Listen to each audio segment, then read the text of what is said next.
आणि या ठिकाणी गुरुपौर्णिमेच्या निमित्ताने सद्गुरू दिगंबर शिवाचार्य माऊली व सांब शिवाचार्य माऊली यांच्या दर्शनासाठी भाविकांची आलोट अशी गर्दी झालेली आहे. आपल्यासोबत आहेत श्री शिवभक्त परायण मंडळी. आपण यांच्याकडून ऐकूया की किती वर्षापासून चालू आहे.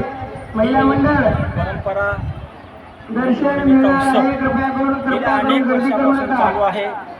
शंभुलिंग शिवाचार्य येथे सद्गुरू वेदांताचार्य सद्गुरू दिगंबर शिवाचार्य स्वामीजीपर्यंतची आलेली ही परंपरा म्हणजे दरवर्षी खूप उत्साहामध्ये या ठिकाणी अन्नदानाच्या माध्यमातून कीर्तन प्रवचनाच्या माध्यमातून खूप सुंदर असा उत्सव या ठिकाणी संपन्न होत असतो.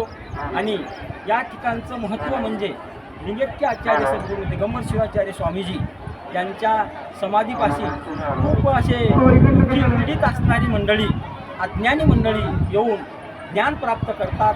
दुःखी पीडितावर कृपा करणारी लिंगैक्य आचार्य सद्गुरू दिगंबर शिवाचार्य स्वामीजी यांची समाधी आहे. दर पौर्णिमा अमावस्येला या ठिकाणी हजारोच्या संख्येने बरेच भाविक भक्त येत असतात आणि त्यांची भक्ती, श्रद्धा भक्ती, निष्ठा भक्ती, अवधान भक्ती, आनंद भक्ती आणि समरस भक्ती, आपल्याला समरस कसं होता येतं भक्तीमध्ये असं या माध्यमातून या ठिकाणी येत असतात. आणि गुरुचं महत्त्व म्हणजे परमहंसामध्ये शिवयोगी संत शिरोमणी मन्मथ माऊलींनी सुंदर सांगितलेलं आहे.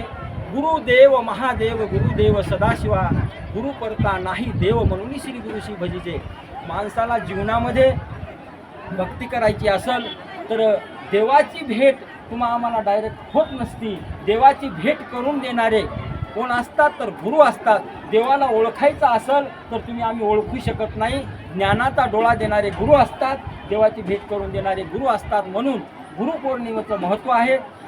आणि ही परंपरा व्यासापासून चालत आलेली आहे आणि या ठिकाणी दरवर्षी मोठ्या उत्साहामध्ये परंपरा ही चालू आहे. सद्गुरू ज्ञानवर्ध, तपोवर्ध, वयवर्ध, षटस्थल परमी 108 सद्गुरू सांब शिवाचार्य स्वामीजी या ठिकाणी त्यांनी आपलं जीवन या ठिकाणी व्यतीत केलं आणि सर्व भक्तांना शिवमय वातावरण करून दिलं. आणि त्यांच्याच ठिकाणी त्यांनी घेतलेला एक ज्ञानपुरुष सुंदर असा वेदांताचार्य सद्गुरू दिगंबर शिवाचार्य स्वामीजी हे खूप ज्ञानी आहेत. त्यांनी 12 वर्षे काशीला ज्ञान प्राप्त केलं आणि त्या ज्ञानाचा प्रसार करत असलेले सद्गुरू वेदांताचार्य सद्गुरू दिगंबर शिवाचार्य स्वामीजी वासंत या ठिकाणी त्यांच्याही माध्यमातून बरीच काही भक्ती मंडळी भरपूर येत आहे आणि मोठ्या उत्साहामध्ये या ठिकाणी गुरुपौर्णिमा संपन्न होत आहे. धन्यवाद.